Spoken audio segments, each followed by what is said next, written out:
àwa Yorùbá ibo là ń lọ ibo ló kù fún wa.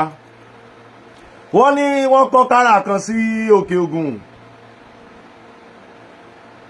àwọn Fúlàní kára yẹn tóbi gan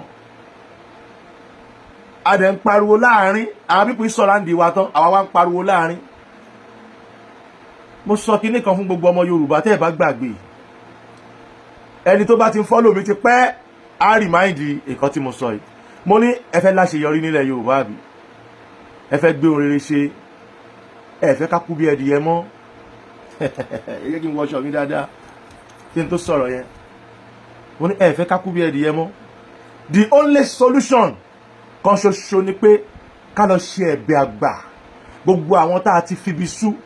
tán ti ṣe oore fún wa tán ti gbé ilẹ̀ Yorùbá gẹ́gùn tán ti gbé wa ṣépè kí gbogbo ọba aládé pátápátá tán dìde lórí ọ̀rọ̀ yìí kán lọ ṣe ètùtù ẹ̀bẹ̀ àgbà yìí. Tẹ́ ẹ bá mọ̀ pé fẹ́ láṣeyọrí tọ́ba bá mọ̀ kó fẹ́ máa gbé orí àpèrè ṣe nǹkan rere tí politician wa bá mọ̀ pé òun fẹ́ gbé orí àpèrè láṣeyọrí táràlú bá mọ̀ pé àwọn fẹ́ gbèlú láti ní ìfọ̀kànbalẹ̀ a gbọ́dọ̀ kọ́kọ́ ré ègún yẹn dànù ná láì jẹ́ bẹ́ẹ̀ a lè bọ́nú ẹ̀ kì í ṣe pé mo ráwọn kan tó jáde nígbà yẹn tán ní ẹ̀gún ṣé gbogbo èèyàn lègún wá ń mú ni ṣé kí nìkan mo dẹ̀ ṣe báyìí ẹgbẹ́ mi padà sọ̀rọ̀ ń pa ẹ̀ mọ́ ó dẹ̀ láti ìgbà yẹn náà ó wá lójú ariwo tí mò ń pa tó bá kidnap èèyàn mi ń post yẹ mi dẹ̀ wá shame of anything I just focus where I'm going. Ẹ̀yin politician lẹ́yìn bàbá Tinubu ẹ̀yin politician Yorùbá lórí bàbá Tinubu mi ní parọ́ bàbá yẹn try o ẹni tó bá lójú inú ló lè mọ̀ o ẹni tó bá lójú inú ló lè mọ̀ àárín ìjà lọ ló wà o àárín ìjà lọ lejò tí wọ́n wà o ẹ gbà bẹ́ẹ̀ no story. Ẹ̀yin senators wà nílẹ̀ Yorùbá tẹ́ wà ní Nàìjíríà tẹ́ wà l'Abuja ẹ̀yin ministers commissioners local government chairmans eléyìí tó bá wicked láti ṣe Yorùbá lóore nínú yín Ọlọ́run máa pa yín rẹ́ nínú ayé ni. Eléyìí tó bá wá ní mindset gidi lórí Yorùbá pé tí n bá jẹ́ olórí máa ṣe dáadáa ju bí àwọn ọmọ Yorùbá ṣe lérò lọ Ọlọ́run á jẹ́ ó débẹ̀ Ọlọ́run á jẹ́ ó dépò olórí yẹn. Mo bẹ̀ Ọlọ́run fún ẹ k'Ọlọ́run jẹ́ ó dé ìwọ tó bá ti ní good mindset fún wa nílẹ̀ Yorùbá yìí kódà àìrò pé o máa dólórí o máa padà débẹ̀ á ṣe mọ́ ẹ lára gbọ̀wọ́ tó bá ti ń rò pé wàá ṣe títì kan wàá fi ibìkan lẹ̀ kí ìyá lè jẹ wọn dáadáa Ọlọ́run náà apá ẹrẹ nínú ayé kò ní jẹ́ ó dé ipò tó máa fi fìyà jẹ wá gbogbo ọmọ Yorùbá ẹ ṣàmì ẹ̀. Lẹ́yìn bàbá Tinubu ta tún ni wise action man tó kù tá máa gbọ́kànlé ibi tí bàtà ti fà ta wá lẹ́sẹ̀ ní kẹjẹ karán ẹ jẹ́ ká stop lórí ọ̀rọ̀ Baba Gani Adams àtolóyè Sunday Igboho gbogbo ẹ̀yin tẹ́ ń sọ̀rọ̀ pa ẹ̀ nonsense lẹ́ ń ṣe pure nonsense wàláì. Tí Gani Adams bá fẹ́ dìde gẹ́gẹ́ bí jagunjagun kan dìde tó lóye Sunday Igboho bá mọ̀ pé ìrànlọ́wọ́ tí mo lè ṣe fún Yorùbá lélẹ̀ fine kan continue but for now àwọn kan sọ pé olóyè Sunday Igboho wọ́n padà sí US wọ́n padà sí London wọ́n padà sí Germany wọ́n ṣe kó tó ké ṣé olóyè Sunday Igboho sọ fún ẹ pé àwọn ń bọ̀ ní Nàìjíríà tó fi rí wọn bẹ̀ ni tó wá di pé gbàtẹ́ni ẹlẹ́ni wá padà ṣọ́ dágbére fún ẹni pé tí n bá ti dé o mi ní lọ mọ́ o màá jókòó tì èmi Saheed Ire ẹ wojú mi dáadáa mo ń bẹ nínú àwọn tó lé Májàsọ́lá lọ èmi mo mọ̀ pé ọ̀pọ̀ èèyàn wà o tá máa sọ fún máa Ìgbòho ṣà pé ó yá kọ́kọ́ padà ná bọ̀ èmi Saheed Ire ń bẹ nínú àwọn tó lé Ìgbòho ṣà lọ pé dádì bàbá ní kí n wá ṣe interview fáwọn kí n wá sílé tó lọ́jọ́ tá a ṣe òkú màmá final burial ẹ mọ̀ pé ẹgbẹ́ ilé wọn láti ṣe àṣetọ́ tó yẹ kí n lọ lé wọn ká lọ ṣe final celebration bẹ̀ mí lọ mo padà sílé bàbá mi sì wò pé ìrọmọ mi kí ló dé bàbá sì Saheed wálé tó bá ti ń bọ̀ jẹ́ mọ̀ mi lọ torí pé inú mi ò dùn mọ́ ìṣe dúró lé yẹn for now I'm not happy. Olóyè Sunday Igboho dẹ̀ mọ̀ pé nǹkan tí n bá ní ṣe mi ní ṣe because mi mọ́ bọ́ ṣe rẹ́rìn sí yàn lẹ́yìn mọ́ yín mú léyàn lórí Ọlọ́run ò dá mi bẹ́ẹ̀ ó pè mí kí n jẹ́ kó mọ feelings mi pé I'm not happy with you be going first iná àwọn ọmọ Yorùbá tẹ́ ń jà fún yín àwọn tó ń pariwo ebi ẹ jẹ́ kó dé àsìkò election ó lè ṣe olú kan bẹ́ẹ̀ sí pé 10,000 ẹ máa rí wọn tata róró yà wọ́n ṣòro jà fún ẹ̀yin Ìgbòho wá ti ṣe onílàákàyè ló lè mọ fíìmù tó ṣẹlẹ̀ láàrin lọ́balọ́ba àti olóyè Sunday Igboho kábíyèsí gbogbo ẹ̀yin ọba Yorùbá mo gbé fún yín ojú kò ní tì yín Ọlọ́run kò ní padà lẹ́yìn gbogbo ẹ̀yin tí mo ti bú rí mo kó ìbú mi jẹ ẹ mọ́ bínú àwọn náà wá wùwà àgbà mo mọ̀ pé àwọn tó ń wo social media tán àwọn complainants social media àwọn á máa dààmú kiri ni ọ̀rọ̀ Yorùbá ò lè yé wọn torí pé nǹkan tó fẹ́ máa mọ̀ ni pé they want to know how far about us kán tún lè lọ gbé fún àwọn informant wọn tó jẹ́ Fúlàní ọmọ Yorùbá náà ikú lé ń bẹ nínú nǹkan tó ń pa Yorùbá lọ́wọ́. Now àwọn ọba yẹn wọ́n wá pé wọ́n invite olóyè Sunday Igboho wá sáàrin wọn wọ́n wá pè wọ́n on media online wọ́n wá show wọn lójú screen wọ́n wá bá àwọn kábíyèsí sọ̀rọ̀ mo mọ̀ pé àwọn kábíyèsí yẹn náà máa wà lára àwọn tó máa gbé Sunday kọ́kọ́ kúrò nílé náà olóyè Sunday Igboho wá pàṣẹ méjèèjì fonílàákàyè níbi táwọn aláìgbọ́n ti ń dààmú kiri ó ní tí wọ́n bá fẹ́ tó bá pè wọ́n lóru àwọn adé ọ̀rọ̀ ilẹ̀ Yorùbá dọwọ́ ẹ̀yìn àgbààgbà gẹ́gẹ́ bá ṣe máa ń sọ tẹ́lẹ̀ ipò ń dọwọ́ ẹ̀yìn àgbààgbà bó bá dà pé ẹ Sunday ni o ẹ rí pé máàlù mílítìrì kan ó jáde Fúlàní ni ó ń dárúkọ Sunday Igboho lórí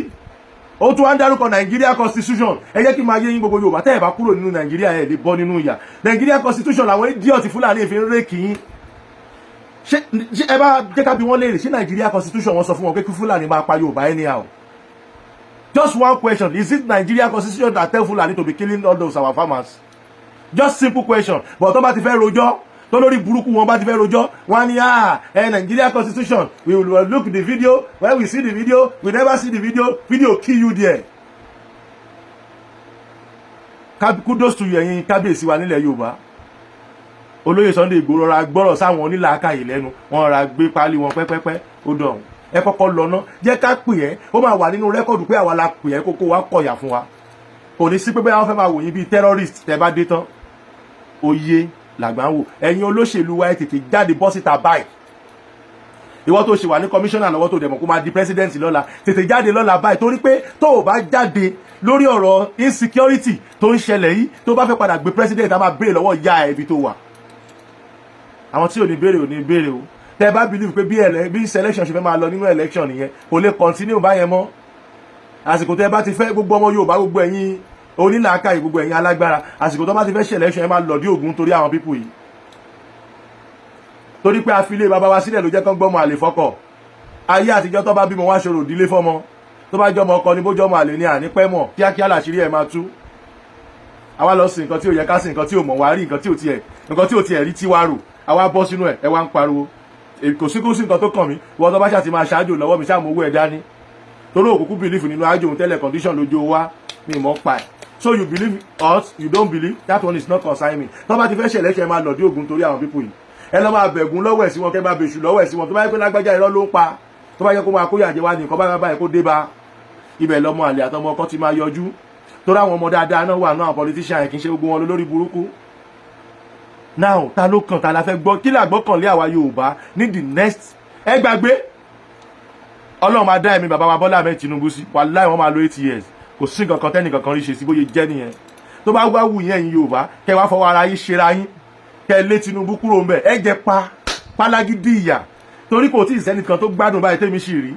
tí mo sì rí as politician tó lè lọ fún president tó strong mi ì tí ì rí Ṣòwòrẹ́ tí ni mo tún rí bọ́ mi ìmọ̀ bí Ṣòwòrẹ́ ṣe wà active sí because Ṣòwòrẹ́ ló sì ní liver tó sì lọ presidential yẹn pé láyé sẹ́ ẹ̀yà àbáyé ẹ̀ lè mo dẹ̀ like ẹ̀ tó rọ́mọ Yorùbá ni akíkanjú dẹ̀ ní Ṣòwòrẹ́ àmọ́ ó yẹ ká níbi at least bí Yorùbá ṣe pọ̀ tó ìwò yẹ kó jẹ́lẹ̀ nìkan lẹ̀ máa tà mi ò lè wá kó lè jẹ́ oyè ilé bàbá ẹ̀ gbogbo ẹ̀yin tẹ́ bá jẹ́ strong politician ẹ jáde gẹ́gẹ́ bí ọmọ kan Yorùbá ká mọ̀ yín ẹ jáde ká mọ̀ yín tí bu Hausa ò bá gbé yín wọlé ìbò Yorùbá gbé yín wọlé tí Yorùbá ò bá dẹ̀ lè dá gbé yín wọlé àpín ni a lè ṣẹrú Fúlàní mọ́ láíláí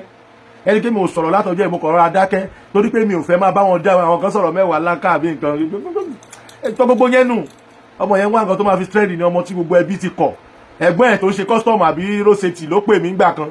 ló bá mi sọ̀rọ̀ ẹ̀ mo gbé kò sọ̀rọ̀ lọ́rọ̀ ọmọ yẹn fílẹ̀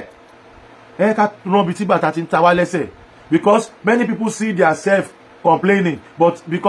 me I focus on what is doing us solution sí nǹkan tó ń ṣe wá gangan ní kókó mi ìgbà bú dé bẹ́bà rẹ̀ tí mo bú bàbá Gani Adams bí ìgbà téèyàn lọ́pọlọ ni ó bá dé bíbá tó ń bó lóye Sunday bígbà torí ẹ̀ ti dàrú ni because nǹkan tó ń ṣe ẹ́ kọ́ nìyẹn nǹkan tó ń ṣe ẹ́ ni kò pa solution sí then get out oníkálukú gbabi iṣẹ́ ẹ lọ mo rò pé àbọ̀rọ̀ tí mo sọ ìyá ti yé èèyàn lónìí àkàyè dáadáa ire o. My name is Aki Anabi. I'm a video director and TV producer of Akomolowe on African Magic. Keep watching Drivetv. olólùfẹ́ Drivetv àti gbogbo ẹ̀yin tí Fẹ́mi Sola ẹ máa wo Drivetv. Keep watching